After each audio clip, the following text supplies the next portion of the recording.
बिस्मिल्लाहिर्रहमानिर्रहीम। Dear student, अस्सलाम वालेकुम। अपने पिछले लेक्चर में हमने वाइल लूप स्टार्ट किया था, उसको के ऊपर हमने कुछ बेसिक काउंटर अप्लाई किए थे या बेसिक उसके लूप का स्ट्रक्चर पढ़ा था।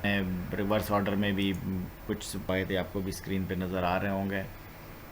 ठीक है, ये वाला प्रोग्राम हमने लास्ट जो किया था कि 20, 18, 16 और आपका होम टास्क किया था कि इसके -20, -18, -16 इस तरह के काउंटर जो है आप इसको रिवर्स ऑर्डर में नंबर्स को डिस्प्ले करवाएं। ठीक है, आज के प्रोग्राम लेक्चर में हम वाइल लूप को थोड़ा सा आगे इन्हांस करने की कोशिश करें। वाइल लूप अमूमन ऐसी कंडीशन में भी यूज़ होता है जहाँ पर हमें नंबर ऑफ़ आइट्रेशन पता ना हो। यहाँ पर जैसे हमें पता है कि 20 से लेकर 2 तक क्या टोटल 10 आइट्रेशन चलनी है। ठीक है, या हमने 0 से लेकर 10 तक प्रिंट करवाना है या 0 से 9 तक प्रिंट करवाना है, तो हमें नंबर ऑफ़ आइट्रेशन पता है कि कितनी बार हमारा लूप है। लेकिन बाद सिचुएशन प्रोग्रामिंग में ऐसी आती हैं जहाँ हमें ये कंफर्म नहीं होता कि हमने कितनी बार प्रोग्राम एग्जीक्यूट करवाना है। तो वहाँ पर असल में वहाँ पर जो है वो हम यहाँ वाइल जो कंडीशन ना यहाँ ट्रू ही लिख देते हैं। ट्रू लिखेंगे तो वो लूप जो है इनफाइनाइटली एग्जीक्यूट करेगा।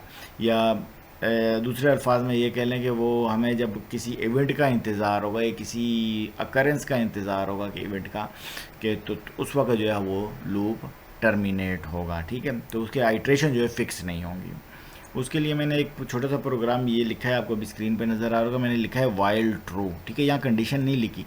ये जो हम पिछले वाले प्रोग्राम में हमने यहाँ कंडीशन लिखी थी एग्जैक्टली आई इज़ ग्रेटर और इक्वल टू 20, ये पूरी जो स्टेटमेंट है ना ये या ट्रू रिटर्न करती है या फॉल्स रिटर्न, ये हमें नज़र नहीं आ रही होती, लेकिन असल में यहाँ कंडीशन रिटर्न हो रही होती है। वो हमने यहाँ लिख दी कि ये फॉल्स कभी होगी ही नहीं। ये जब कभी फॉल्स नहीं होगी, हमेशा ट्रू होगी, तो ये बॉडी ऑफ द लूप जो है वो हमेशा ही एग्जीक्यूट होगा। जो ये मैंने भी सिलेक्ट किया है ना लूप के अंदर 1, 2, 3, 4, 5 में मैं 4 स्टेटमेंट्स लिखी हैं। पिछले में हमारे पास 2 स्टेटमेंट्स थी। ठीक है, इसमें हमने 4 स्टेटमेंट्स लिखी हैं और चारों जो है ना जो ट्रू वाइल ट्रू हमने लिखा हुआ है तो ये इनफाइनाइटली एग्जीक्यूट होंगी अंटिल एंड अनलेस कोई स्पेसिफिक इवेंट अकर ना हो जाए। फिलहाल हमने इसमें इवेंट भी नहीं लिखा, तो ये लूप एक इनफाइनाइट लूप हमने इसके ऊपर लगाया हुआ है। इसको रन करके देखते हैं। जब हम रन करते हैं इसको तो लिखता है इंटर फर्स्ट नंबर। क्यों आ रहा है? हमने लिखा हुआ a int input enter first number. तो ये जो पहली वाली हमारी स्टेटमेंट में ये क्या कह रहे हैं, यूज़र से रन टाइम पर एक वैल्यू मांग रही है। ठीक है, सपोज मैं एक वैल्यू दे देता हूँ 43 दे दी है मैंने। ठीक है, 43 इंटर करूँगा तो ये ए जो इक्वल लिखा हुआ ये ए की वैल्यू क्या हो जाएगी, हम पहले भी डिस्कस कर चुके हैं। ए की वैल्यू क्या हो गई है, 43 हो गई है। अब b is equal to input enter second number, तो सेकेंड नंबर मांग रहा है। सेकेंड नंबर फॉर एग्जांपल मैंने 4 लिखा और इंटर कर दिया, तो ये b की वैल्यू क्या हो गई है, 4 हो गई है। उसके बाद b की वैल्यू 4 हो गई है। 4 होते साथ ही प्रोग्राम एकदम से एग्जीक्यूट हो गया, आपको नज़र आ रहा होगा। ठीक है, उसमें क्या लिखा हुआ है, प्रिंट सम ऑफ प्रिंट के डबल कोटेशन के अंदर लिखा है, तो वो सम ऑफ आपको यहाँ नज़र आ रहा होगा एज इट इज़ लिखा हुआ आ रहा है। उसके बाद 43 आ रहा है। 43 क्या है, ए की वैल्यू है, वो हमने ए लिखा हो, इसको डबल कोटेशन में नहीं लिखा, तो ए की वैल्यू यहाँ डिस्प्ले हो रही है। उसके बाद मैंने एंड डबल कोटेशन लिखा, एंड एज इट इज़ आ रहा है। उसके बाद 4 आपको नज़र आ रहा है, ये 4 क्या है, ये बी की वैल्यू है, मैंने वो डबल कोटेशन में लिखी। उसके बाद इक्वल का साइन नज़र आ रहा है, इक्वल मैंने डबल कोटेशन के अंदर लिखा। उसके बाद जो ए और बी की वैल्यू है उसका सम ए प्लस बी, वो यहाँ उसने डायरेक्ट सम करके रिजल्ट हमें डिस्प्ले करवा दिया। तो ये प्रिंट की स्टेटमेंट यहाँ तक एग्जीक्यूट होगी। उसके बाद मैंने नेक्स्ट प्रिंट स्टेटमेंट लिखी है, उसमें एक बैकस्लैश एन लिखा हुआ, यानी एक लाइन चेंज, आपको यहाँ गैप नज़र आ रहा हो, एक लाइन चेंज, वो मैंने खूबसूरती नज़र हमें आउटपुट नज़र आ रही है किस तरह, वो इसलिए क्या है वो हमें नज़र आ रहा है बैकस्लैश एन। उसके बाद dash dash dash dash dash dash, ये सारा डबल कोटेशन के अंदर है, तो वो डैश डैश डैश डैश भी प्रिंट हो गया है।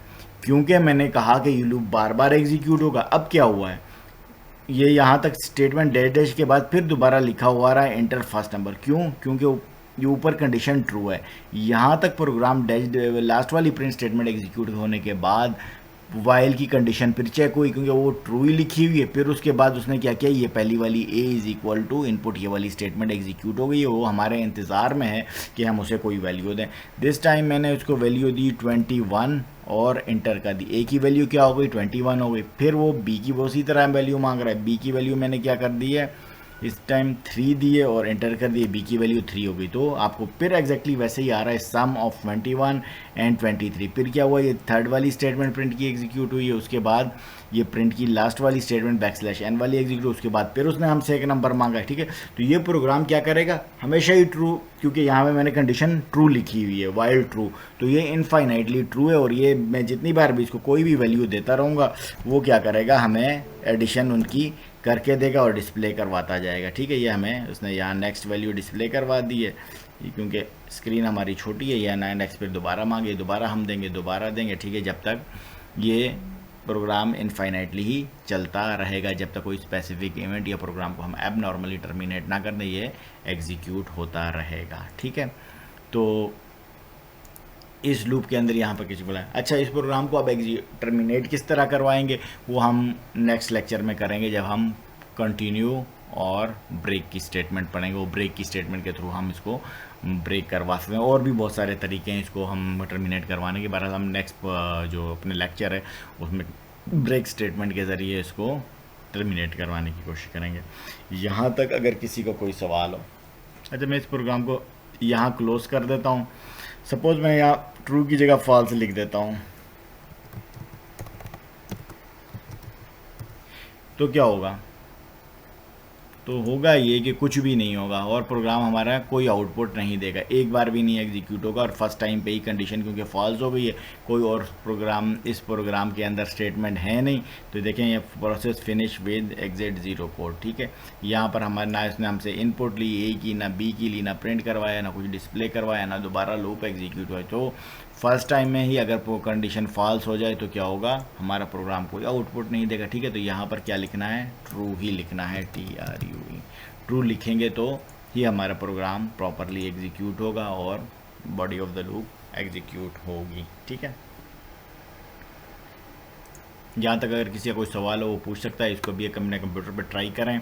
यहाँ पर मैंने 2 नंबर दिए हैं, आप 3 नंबर कर लें। एडिशन की जगह मल्टीप्लिकेशन भी कर सकते हैं और सब्ट्रैक्शन वगैरह भी कर सकते हैं। इसको थोड़ा सा इन्हांस करें या इम्प्रूव करें इस प्रोग्राम को, ठीक है। और मुझे चेक करवाएं, फिर भी अगर किसी को कोई समझ ना आए तो वो